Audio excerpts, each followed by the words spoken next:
Hi everyone, my name is Courtney. Welcome back to my channel. Today I'm going to be doing my review for Just As You Are by Camille Kellogg. I believe this is their debut novel and it is an adult contemporary romance. And I'm going to be doing a spoiler-free review today because I'm hoping you all will give this book a chance. So I gave this a 3.5 stars. It's just what I want from a romance. It's silly, it's cute, it's queer obviously. It had a lot of different things going on like friendship dynamics, the relationships obviously, work, career stuff, gender identity stuff, but it had a main focus that really drove the story and made it a really fun read. But the important thing to know is that Just As You Are is a Pride and Prejudice retelling, a queer one. It's perfect for the 2005 PMP girlies like myself, so I just want more people to read it because I think you will enjoy it. So this book follows Liz, our main character, who has a couple different roommates, and together they all work at this magazine, which is called The Netherfield, which is a queer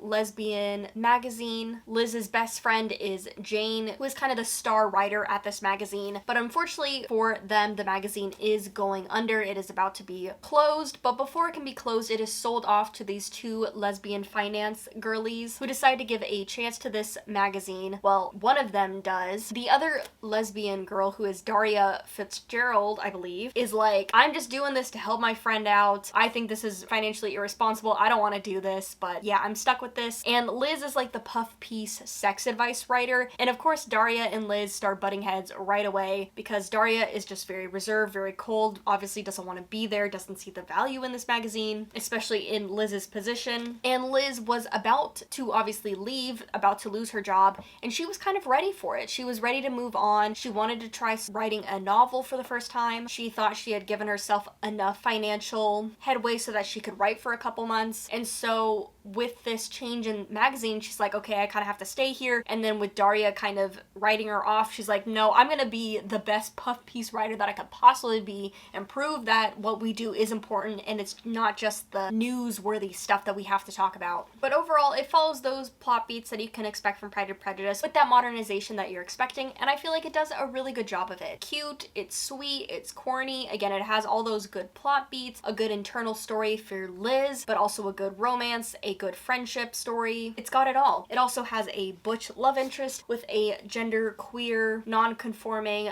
main character. It has queer elders. It uses the word lesbian on page. What's not to love? It's got a lot of good stuff. It does have a sex scene, some spice scenes, if that's not your thing, but it's not the main whole thing about this novel. It has more than just that. Actually, the sex scene is like only once or twice, and it's not a very lengthy scene. There's a little bit of homophobia, a little bit of transphobia, discussed more in passing than anything, but I would say the major things that you have to deal with here for content warnings wise is, yeah, it's gonna be just like random people, homophobia, messy character dynamics, messy friendships, messy relationships, but I love mess, so I enjoyed this. Was there a little bit of that millennial humor that we kind of are hating on right now? Yeah, a little bit, but for the most part, you know, you go into this book, it kind of introduces its corniness right away, so you're kind of anticipating it, and I don't feel like it was detracting too much. There's enough substance with these characters that it wasn't awful. And the other big detractor for me personally is like, this is a coming of age quarter life crisis story. Liz is dealing with friendships, she's dealing with career stuff, it's not just the relationship. And with a lot of Pride and Prejudice retellings, because there's so much other stuff going on, you kind of lose the romance a little bit. So much of this book is about the angst at the beginning and the pining towards the end that you kind of don't have a lot of the on-page relationship. That's just kind of the structure of Pride and Prejudice. There just aren't actually a lot of like Darcy-Liz scenes. When you are following that kind of plot story, you know, that's what happens in here as well. It's not enough that I feel like it detracted entirely from the book. Again, I would still recommend this, but go in knowing that the romance is not going to be the biggest plot because there's a lot of other stuff going on. But for me personally, I love when characters are messy. I love when friendships are messy. I love my adult contemporary novels to have a lot more than just the romance. But for me, I would have liked a couple more scenes of them together. But overall, it was really fun, just really good. A really cute version of a Pride and Prejudice story if you're looking for that queer adaptation. And it was just sweet and fun, and I really, really recommend it. So yeah, if you are looking for any of these things in your story, I would highly recommend giving this a try. It'll be a fun summer beach read, or just a nice little story to curl up with for the day because it is on the shorter side, but I do highly recommend it, and I'm definitely looking forward to what this author has in the future. But thank you so much for watching this review. Let me know if you're going to end up reading this or if you have read it. I would love to know your thoughts and opinions on it. But again, thank you so much for watching. I'll see you guys later, and happy reading!